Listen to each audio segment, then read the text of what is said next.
Olá. Para contar até 250, a gente leva aproximadamente 3 minutos e 33 segundos. Para contar até 250 mil, a gente leva mais de 187 mil segundos. Mais de 3.124 minutos. Aproximadamente 52 horas. É muita gente. São muitos mortos.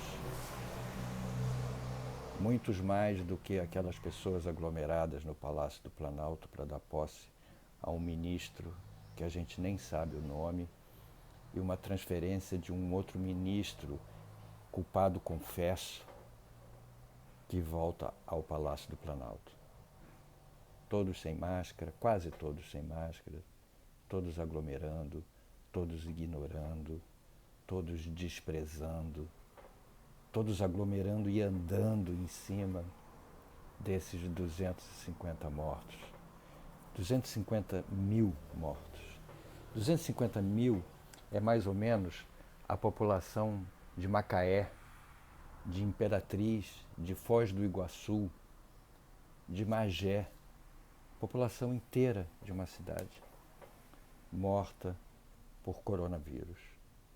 Muitos mais mortos do que poderíamos ter, porque mortos pela pandemia existem no mundo inteiro, mas esses mortos potencializados pela incompetência desse governo e pela política de morte mesmo que esses neoliberais assassinos promovem, tornou essa situação insuportável.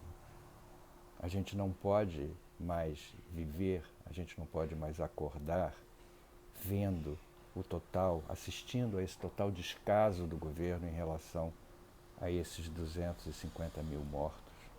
É muita gente. Depois de quase um ano de pandemia, eu comecei a ter muito mais medo do que no início, medo de que a doença me pegue. A situação hoje é muito mais grave do que há 10 meses atrás. E esse governo se comporta de uma maneira muito pior do que se comportava.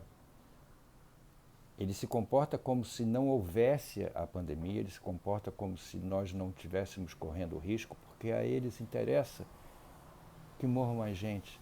Essa atitude de desleixo em relação às vacinas e dizer que talvez não leve em consideração o contrato com a Pfizer, dizer que não tem nada a ver com a compra de seringas, é uma atitude tão absurda e ao mesmo tempo tão clara em relação à política da morte, que não é possível que esses 250 mil mortos não se transformem numa progressão geométrica contra esse governo. Não é possível que dentro dessa bolha que ainda insiste em apoiar este assassino e a sua quadrilha, não existam pessoas ligadas a esses mortos, que encarem esses mortos como um fato político da maior importância para a gente poder tirar do governo esse elemento, nem que seja nas próximas eleições de 2022, que a esquerda seja iluminada por um movimento de união, de pensar o país e a gente consiga sair desse pesadelo. Os pesadelos acabam, eles não duram a vida inteira. Então é importante que esse pesadelo passe, é importante que a gente espere que esses 250 mil mortos revertam progressivamente, geometricamente, numa retumbante rejeição ao Bolsonaro no futuro próximo. Porque não é possível a gente acordar e viver a vida normal sabendo que 250 mil pessoas morreram, fora os outros que morreram por doenças cardíacas, por câncer, por tudo mais. A população brasileira está sendo dizimada e nada é feito, nada, nenhuma atitude desse governo demonstra o mínimo de preocupação em relação a esse quadro. Se fosse um governo sério, mesmo que de direita, teria dito ontem, gente, não vamos comemorar, vamos prestar uma homenagem aos 250 mil mortos. Nos estádios de futebol se faz isso, se faz 1 minuto de silêncio.